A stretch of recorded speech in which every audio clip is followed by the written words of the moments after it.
காவேரி வந்து தான் ப்ரெக்னெண்ட்டாக இருக்குமோ அப்படின்னு சொல்லிட்டு பயத்தில் என்ன பண்ணுறாங்க, அவங்க ஃப்ரெண்டுக்கு கால் பண்ணி கேட்குறாங்க. அவங்க ஃப்ரெண்டும் வந்து ஐடியா கொடுக்குறாங்க. இந்த மாதிரி வந்து ப்ரெக்னன்சி கிட் வந்து வாங்கி வந்து செக் பண்ணி பாரு அப்படின்றாங்க. சரின்னு சொல்லிட்டு காவேரி வந்து அந்த ப்ரெக்னன்சி கிட்ட ரொம்ப கஷ்டப்பட்டு வந்து யாருக்கும் தெரியாமல் வாங்கிட்டு வந்து செக் பண்ணுறாங்க. அப்போ வந்து காவேரி வந்து அதில் பார்க்குறாங்க. பார்த்தா முதல்ல ஒரு கோடு தான் வருது. அதை பார்த்தா காவேரி நிம்மதி அடைகிறாங்க. பார்த்தா 2வது கோடு உடனே வந்துடுது. அதை பார்த்தா காவேரிக்கு தாங்கிக்கவே முடியல. அப்போ நம்ம வந்து ப்ரெக்னெண்ட்டாக இருக்கோமா அப்படின்னு சொல்லிட்டு காவேரி வந்து துடிச்சு போகிறாங்க. இந்த விஷயத்த விஜய்கிட்ட எப்படி சொல்ல போகிறேன்னு தெரியலையே.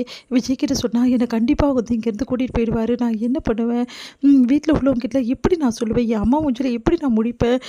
என் அம்மா கிட்ட நான் அப்படி சொல்லிட்டு யோசிக்கும்போது அவங்க அம்மா கிட்ட அவங்க சொன்னதெல்லாம் ஞாபகம் வருது. இந்த மாதிரி எனக்கும் விஜய்க்கும் வந்து ஃப்ரெண்டாக தாம்மா பழகணும், அவருக்கு எனக்கு எதுவுமே இல்லைம்மா அப்படின்னு சொல்லிட்டு சொன்னது எல்லாமே ஞாபகம் வருது. அதை வந்து யோசித்து வந்து அதிர்ச்சி அடைகிறாங்க. இப்போ நான் இந்த விஷயத்த சொன்னால் அவ்வளோதான், அம்மா என்னை ஒரு வழி பண்ணிடுவாங்க, அத்தை வேற கூட இருக்காங்க, இந்த விஷயம் யாருக்கும் தெரியாமல் நான் பார்த்துக்கணும், விஜய்கிட்ட எப்படி சொல்கிறது ஒன்றும் புரியாமல் யோசிச்சுட்டு இருக்காங்க. அப்போ அவங்க ஃப்ரெண்டு அவங்களுக்கு கால் பண்ணுறாங்க. என்னடி பார்த்தியா இல்லையான்னு பார்த்தேன்டி அப்படின்றாங்க. என்னடி எதுவும் இல்லைல்ல, எதுவும் பிரச்சனை இல்லைல்ல? இல்லடி பெரிய பிரச்சனை தான். என்னடி சொல்கிற?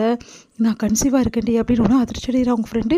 சரிடி, நல்ல விஷயம் தானே, சந்தோஷப்படுறி, கங்க்ராச்சுலேஷன் டி அப்படின்னாங்க. நீ வேறடி, எப்படி நான் சந்தோஷப்பட முடியும்? நீ ஏன் சொல்லு. ஏன்டி சந்தோஷப்படுறதுக்கு என்ன இருக்குது? நீ தாயாக போகிறடி, உனக்குன்னு ஒரு குழந்தை வரப்போகுது, அதெல்லாம் எனக்கு சந்தோஷம் தாண்டி, எனக்கு பூரிப்பாக தான் இருக்குது. ஆனால் இந்த விஷயத்தை வீட்டில் எப்படி நான் சொல்கிறது? எல்லாம் மறைக்கக்கூடிய விஷயமா காவேரி? சொல்லி தானே காவேரி ஆகணும். ஆமாண்டி சொல்லி தான் ஆகணும், மறைக்க முடியாதான். ஆனால் இப்போ இருக்க சூழ்நிலையில் எப்படி நான் சொல்ல முடியும்? இப்போ ஏற்கனவே என் அம்மா வந்து ரொம்ப டென்ஷனாக இருக்காங்க. இதில் விஜய் வேறு வந்து சீர் எடுத்துகிட்டு வரேன்னு சொல்லிட்டு அவங்கள வந்து ரொம்ப டென்ஷன் படுத்தி விட்டுட்டாரு. அதனால் அவங்க ரொம்ப டென்ஷனாக இருக்காங்கடி. இப்போ நான் சொல்ல முடியாது, சொன்னால் அவ்வளோ தாண்டி பெரிய பிரச்சனை ஆகிடும். அப்புறம் நீ விஜய் கூட போவேன்னு போ அப்படின்னு சொல்லிட்டு பிரச்சனை பண்ணுவாங்க. இல்லைனா இந்த குழந்தைய ஏதாவது பண்ண சொன்னாங்கன்னா அப்படின்னோடனே, என்னடி சொல்கிற? உன் அம்மா அப்படிலாம் சொல்லுவாங்க. என் அம்மா சொல்ல மாட்டாங்க தாடி. ஆனால் இருந்தாலும் அவங்க சூழ்நிலையில் விஜய் மேலே இருக்க கோவத்தை இந்த குழந்தை மேலே காட்டிட்டாங்கன்னா என்னால் தாங்க முடியாதுடி. இது எனக்கும் விஜய்க்கும் உள்ள அன்புக்கான சின்னம்டி. இதை எப்படி நான் வந்து எதுவும் பண்ண முடியும்? என் குழந்தைடி. அதெல்லாம் கரெக்டி, உன் அம்மா அப்படிலாம் பண்ண மாட்டாங்கடி. இல்லடி, என் அம்மா ரொம்ப கோவமாக இருக்காங்க விஜய் மேலே. விஜயை பார்த்தா அவங்களுக்கு சுத்தமாக பிடிக்கலடி. அவர் என்னை கான்ட்ராக்ட் முறையில் கல்யாணம் பண்ணிட்டாருன்னு சொல்லிட்டு செம்ம கோவத்தில் இருக்காங்க. இந்த சூழ்நிலை இந்த விஷயத்தை நான் சொன்னால் என் அம்மா என் குழந்தை வேணான்னு சொல்லிட்டாங்கன்னா அது என்னால் தாங்கிக்க முடியாதுடி. என் அம்மாவும் வேணும், என் குடும்பமும் வேணும், என் குழந்தையும் வேணும், விஜயும் வேணும்டி. எல்லாமே உனக்கு வேணும்னா எப்படி கிடைக்கும்? ஏதாவது ஒன்று இழந்தால் தாண்டி இன்னொன்று வந்து கிடைக்கும். என்னால் முடியாதுடி, எதையுமே என்னால் இழக்க முடியாது அப்படின்றாங்க. சரிடி, இப்போ நீ என்ன தான் பண்ண போகிற? சரி விஜய்கிட்டயாவது விஷயத்த சொல்கிறி. இங்கே பாரு காவேரி, நீ யார்கிட்ட சொல்கிறனாலும் சரி விஜய்கிட்ட நீ சொல்லி தான் ஆகணும். இது உனக்கும் விஜய்க்கும் உண்டான குழந்தை, கண்டிப்பாக நீ விஜய்கிட்ட இந்த விஷயத்த சொல்லணும் அப்படின்னோடனே, இல்லடி நான் சொல்ல முடியாது. என்னடி சொல்கிற? இப்போ எதுவுமே நான் யார்கிட்டையும் சொல்ல போகிறதில்ல, இது எனக்குள்ளே இருக்கட்டும், எப்போ தெரியுதோ அப்போ தெரியட்டும். என்ன காவேரி இப்படியெல்லாம் முடிவெடுக்கிற?